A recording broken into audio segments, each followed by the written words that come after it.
Vince Jimenez kakasuhan. Totoong pagkatao ni Lynn de Guzman binulgar ng kanyang ex-boyfriend. Na talaga siyang magbalot. Oo, no, binaan ko yung kahapon. Combo? Ha? Sabi na Frank to eh. Gusto na tayo hug last time. No.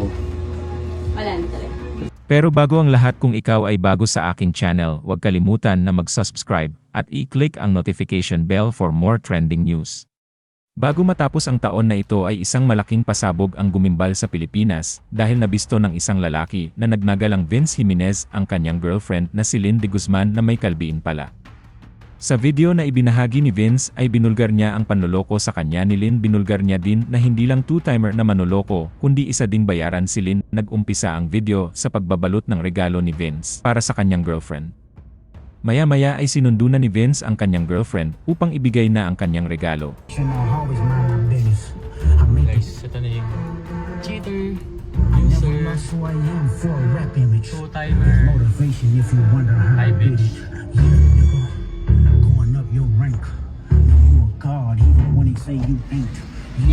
Ano na?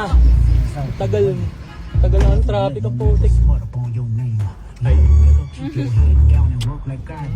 Pagdating sa bahay ni Vince ay inabot niya kay Lynn ang regalo. Teka. Guys, ito na yung ano yun. Feeling ko Frank yan. Ba't parang wala akong tiwala sa'yo? Feeling ko talaga Frank to. I swear. Parang, Nag-effort pa talaga siyang magbalot. oo, no, binaan ko yung kahapon. Binuksan naman ni Lynn ang regalo at tila excited siyang makita ang laman ng regalo. Nakakaya naman pinaghirapan mong balutin eh. Ayun, tira na. Sirain mo na.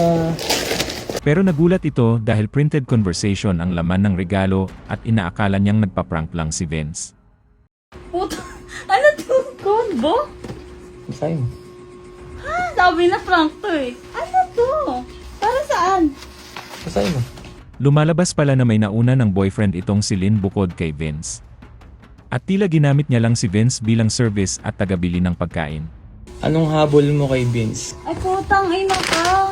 Sined mo kay ano to no? Kay Ava. Manghabol mo sa akin? Ayoko na. Uwi na ako. Less service sa foods. O hindi, sinabi ko yun sa kanya. Hindi din pala alam ng totoong boyfriend ang tungkol kay Vince kaya nagbibideo si Vince upang malaman ito na totoong boyfriend ni Lynn. Date araw-araw sa BF. Bakit ginagawa Wala mo? na, okay na eh. Ba't ginagawa mo nga ako? Sabi mo sa akin, wala kang jowa. So ba't ka nga nagbibideo Tapos ngayon? wala kang, anong work mo? Anong purpose mo dyan? Ano work mo? Anong purpose mo dyan? May ibang purpose. Gusto ko malaman na rin ang BF mo. Hindi, gusto ko tawagan mo yung BF mo ngayon. Dito ay nagdalawang isip si Vince kung itutuloy pa niya ang pag-upload ng video pero mukhang hindi nagsisisi ang babae dahil nabisto na siya. Itatawagan mo yung BF mo ngayon. Kakausapin natin. Aaminin natin lahat. Ang lakas mo din. Ay hindi, ikaw yung malakas. Umpisa pa lang. Wala kang awa. Wala kang konsensya. Pinapaalis na ni Vince si Lynn pero tila naghihintay pa siya na habulin siya ni Vince. Gusto pa sanang ipadama ang kanyang huling yakap at baka sakaling magbago ang isip ni Vince. Sige na. Pinagyan ako. Ha? Gusto na tayo hug last time. No. Wala na talaga. That's your last time. Okay. Good time. Bye. Lubos ang pasasalamat ni Vince sa best friend ng Lynn dahil dito galing ang lahat ng screenshot. Lumalabas pa po sa screenshot ng best friend na hindi pala sa casino nagtrabaho ng Lynn. Ayon kay Vince ay ang pakilala sa kanya ni Lynn ay VIP ito ng casino pero ayon sa best friend ang totoong trabaho ni Lynn ay hindi sa casino kundi ay ang pagpasok ng 3 oras sa hotel. Alam nyo na.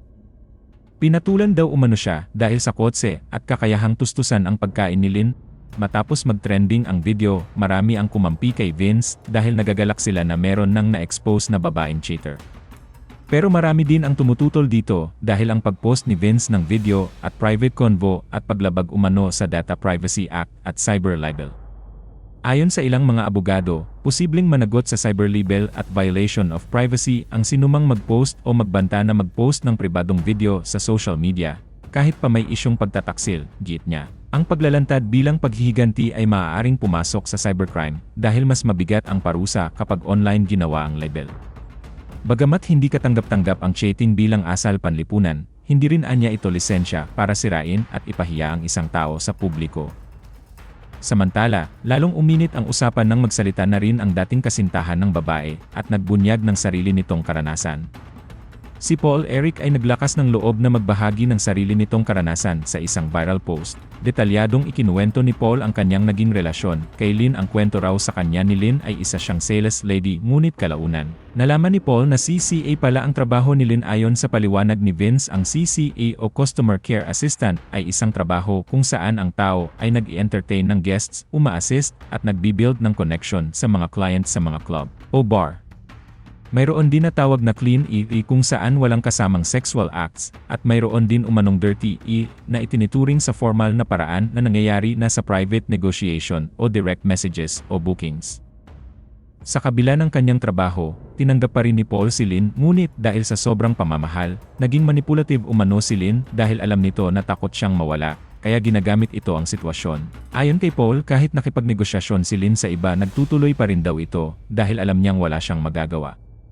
Ani Paul, sobrang manipulative niya, alam niya kasi natakot na akong mawala siya. Ang pinakamasakit na bahagi ay nahuli ni Paul sa aktwal ang panaloko ni Lynn isang araw. Sinabi rin ni Lynn na uwi siya sa Bulacan, pero nagduda si Paul, ginamit niya ang tracing at natuntun niya si Lynn sa isang pribadong lugar.